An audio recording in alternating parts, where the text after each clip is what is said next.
This video is prepared by MSc first time students Sana Fatima, Dipali Sahu, Anjani Yadav, Kamini Kausaria and Sakshi Devangan। हमारा topic है latest discovery related to physics और इसमें हम बात कर रहे हैं the local bubble present in space के बारे में। 1970s की दशक में कुछ एस्ट्रोनॉमर्स एक्सरे की मदद से यूनिवर्स को सभी डायरेक्शन से स्कैन कर रहे थे। तभी उस स्कैनिंग में उनके हाथ एक ऐसी चीज लगी जिसे देख पूरी स्पेस कम्युनिटी हैरान रह गई। उन्होंने ये ऑब्जर्व किया, हमारे सोलर सिस्टम के चारों ओर 1000 लाइट ईयर्स दूर दूर तक मैटर है ही नहीं, बल्कि एक ऐसा विशाल सा वॉइड है जिसमें पिछले 14 मिलियन सालों में एक स्टार तक फॉर्म नहीं हुआ। Yes, that's true and that's kind of weird. I mean, जहाँ हर 2 लाइट ईयर में एक स्टार जन्म लेता है, वहीं यहाँ पर दूर दूर तक कोई स्टार फॉर्मेशन का नामो निशान नहीं है। वैज्ञानिकों ने अनुमान लगाया कि हमारी पृथ्वी, हमारा इंटायर सोलर सिस्टम एक बबल के अंदर कैद है। इस बबल को उन्होंने नाम दिया द लोकल बबल। इस पर और रिसर्च करने के बाद ये पता चला कि आज पृथ्वी पर जो भी लाइफ पॉसिबल हो पाई है वो भी इस बबल की देन है। पर आखिर कैसे ये बबल फॉर्म हुआ और हम कैसे इस बबल के अंदर पहुंचे? Now let's find out it on this video. इस काम के लिए उन्होंने यूरोपियन स्पेस एजेंसी गिया स्पेस ऑब्जर्वेटरी की मदद ली। ये ऑब्जर्वेटरी इतनी पावरफुल है कि आंखों को दिखाई देने वाली लोवेस्ट फेंटनेस से भी 4000 गुना ज़्यादा फेंट ऑप्टिक्स की पोजीशन एक्यूरेसी के साथ ये नाप सकती है। In simple words, just put this perspective, हम 1000 किलोमीटर की दूरी से एक ह्यूमन हेयर का डायमीटर तक इसे माप सकते हैं और इसी की मदद से फाइनली जकर और उसकी टीम को ओरियन आर्म 3D मैप बनाने में सफलता मिली। अब इसकी मदद से जकर और उसकी टीम ने उनकी 3D मॉडल में सभी गैस और स्टार्स क्लाउड की पोजीशन और मोमेंट को रिवर्स में प्ले किया। तब ये पता चला कि ये जो लोकल बबल है ये तो सिर्फ अराउंड 14 मिलियन साल पुराना है और इस बबल फॉर्मेशन की शुरुआत यूनिवर्स में हो रहे स्टार फॉर्मेशन से हुई थी। इसका मतलब यह है कि आज जहाँ पर यह बबल मौजूद है वहाँ पर पहले 15 मैसिव स्टार हुआ करते थे और जब वह अपने लाइफ साइकिल के अंतिम चरण तक पहुँचे उन्होंने एक एक करके फटना शुरू कर दिया। नॉट जस्ट इमेजिन, जब पाउडर से भरे बॉल में बम रखते हैं तो जैसे ही बम फटेगा वैसे ही पाउडर पूरा आसपास फैल जाएगा। वैसे ही यूनिवर्स में भी यही हुआ, यहाँ एक नहीं 15 स्टार फटे। अब इमेजिन करते हैं कि इससे कितनी भारी मात्रा में गैसेस और डस्ट बाहर की तरफ पुश हुई होगी। अब 15 सुपरनोवे में से इतनी भारी मात्रा में एनर्जी बाहर निकली कि उसने उस पूरे रीजन में मौजूद इंटरस्टेलर मटेरियल को बाहर की तरफ पुश किया और उस रीजन को पूरी तरह से खोखला कर दिया। और अब क्योंकि इस एक्सप्लोजन की वजह से उस रीजन में मौजूद बाकी मटेरियल्स के साथ साथ स्टार क्रिएटिंग मटेरियल जैसे कि हाइड्रोजन भी बबल के एजेस पर जमा हो गए, तो इनडायरेक्टली वो स्टार फॉर्मिंग रीजन बन गया।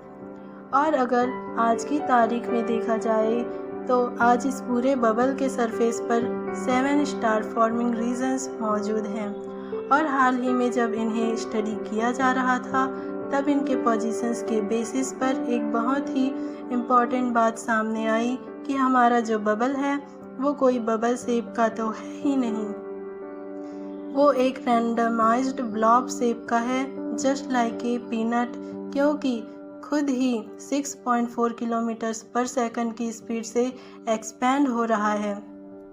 रिसर्च में और एक चीज़ सामने आई कि हमारी पृथ्वी इनफैक्ट पूरा सोलर सिस्टम इस बबल के एकदम बीचों बीच मौजूद है, एकदम सेंटर में। बट यहाँ पर अब नेक्स्ट सवाल आता है कि हमारी पृथ्वी को बने तो 4.5 बिलियन ईयर्स हुए हैं और सन को 4.6 बिलियन ईयर्स, और ये ब्लॉब तो कुछ 14 मिलियन साल पहले बना है।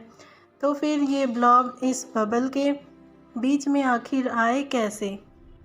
और इतना ही नहीं, जैसे कि हमने जाना कि 15 सुपरनोवे होने के बाद ये बबल बना है, तो फिर सोलर सिस्टम सरवाइव कैसे किया? बिकॉज एज यू नो, अगर हम किसी भी रैंडम सुपरनोवा की बात करें तो उससे निकले हुए शॉक वेव्स में पूरी ताकत होती है कि वो पृथ्वी जैसे किसी प्लैनेट को मिनटों में डिस्ट्रॉय कर दे।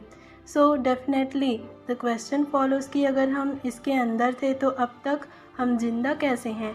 अगर ये क्लेम आपको यहाँ तक बिलीव नहीं हो रहा है तो वैज्ञानिकों का और एक दावा है कि इन्हीं सुपरनोवा ने एक्चुअली लाइफ को पृथ्वी पर पॉसिबल भी किया एंड इसी की वजह से आज की तारीख में हम टेक्नोलॉजिकली इतने एडवांस तक हो पाए हैं। पर आखिर कैसे एक बबल मिनटों में सब कुछ तबाह कर सकता है और सब कुछ पैदा भी कर सकता है? Well, this is beauty of nature. आइए एक एक सवालों के जवाब फाइंड करते हैं। अगर सबसे पहले सन के पोजीशन की बात करें तो इस जस्ट कोइंसिडेंस हमारा सोलर सिस्टम पहले से इसके अंदर नहीं है, बल्कि वो हमारी गैलेक्सी मिल्की वे का चक्कर काटते काटते इसके अंदर आ फंसा है। और सिर्फ अपना सोलर सिस्टम ही नहीं, बल्कि ऐसे और भी कई स्टार्स हैं जो इस बबल के थ्रू गैलेक्सी के अराउंड घूम रहे हैं। इसका मतलब ये हुआ इस रीजन में से चीज़ें अंदर बाहर हो सकती है, लेकिन स्टार फॉर्मिंग मैटर न होने के कारण कोई स्टार इसमें फॉर्म नहीं हो सकता। चलो पहले सवाल का तो जवाब आपको पता चल गया। अब हम चलते हैं अगले सवाल की ओर। आखिर कैसे हम इस एक्सप्लोजन से बच गए? सुपरनोवा, यहाँ पर 15 सुपरनोवे में से कोई कैसे बच सकता है?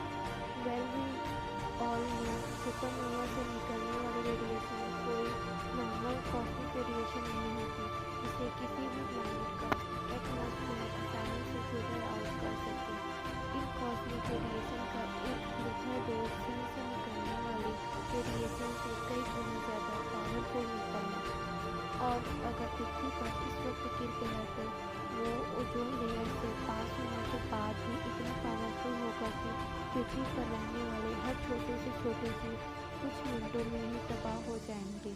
बट लाइकली जब पहले 13 सुपरनोवा हो रहे थे तब हम रीजन में मौजूद ही नहीं थे, और इसलिए पृथ्वी पर इसका कोई असर नहीं हुआ। और उसके बाद अगले 2 सुपरनोवे के वक्त भी 300 लाइट ईयर्स दूर थे, इसलिए हम पर ज़्यादा कुछ इम्पैक्ट नहीं हुआ। मतलब हम ऐसा कह सकते हैं कि हमारा सोलर सिस्टम बार बार इन 15 सुपरनोवे से बच गया, और हमें सिर्फ इन सुपरनोवे से निकलने वाले 10 ऑर्गिस का ही सामना करना पड़ा, जो कि हमारे लिए काफ़ी ज़्यादा फायदेमंद साबित हुआ। एंड और फर्स्ट टाइम सुनने में लॉजिकली लगेगा दैट और facts supernovae led to be evolution living beings. दरअसल आखिरी 2 सुपरनोवा 2.2 से 2.5 मिलियन ईयर साल पहले हुआ, और इंटरेस्टिंगली हमारी पृथ्वी पर आखिरी आइस एजेस भी उसी वक्त हुआ, which leads to mass extinction. और इस तबाही में पृथ्वी पर मौजूद लिविंग ऑर्गेनिज्म का काउंट धीरे धीरे कम हो गया, जिस वजह से फिर एक बार हरी भरी पृथ्वी खंडर जमीन पर तब्दील हो रही थी। But all thanks to supernova पृथ्वी को और एक बार उभरने का मौका दिया। बेसिकली सुपरनोवा से निकले हुए डस्ट ने पूरे अर्थ के सरफेस को आयरन से ढक दिया, और अब क्योंकि आयरन के पास यूनिक प्रॉपर्टीज का कॉम्बिनेशन होता है, जिससे वो अपने आउटर सेल में मौजूद इलेक्ट्रॉन को गेन करके या फिर लूज करके मल्टीपल रिएक्शन फॉर्म कर सकते हैं। आयरन की इसी प्रॉपर्टीज को यूज करके ऑर्गेनिक सेल में यूज करके बायोकेमिकल प्रोसेस का शुरुआत होने लगी। इसकी मदद से मेटाबॉलिक प्रोसेसेस, जिसकी डीएनए सिंथेसिस और cellular energy generation rapid increase होने लगा। इस बबल का एक्सटेंशन रेट वक्त के साथ साथ कम हो रहा है, यानी फ्यूचर में ऐसा पॉसिबिलिटी है कि बबल का एक्सपेंशन रेट पूरी तरीके से रुक जाएगा, और फिर एक बार ये बबल गैलेक्सी में खुल जाएंगे। और इस प्रोसेस के लिए आज से कई मिलियन साल लगेंगे, और तब तक हमारी सोलर सिस्टम ही बबल से बाहर निकल जाएगी। रिसर्च साइंटिस्ट और भी ऐसे बबल्स को खोज रहे हैं। At the ending of this video, we would like to thank our physics department, respected ma'am and sir. We are glad to making this video and honor to share this knowledge related to bubble around our solar system with you all.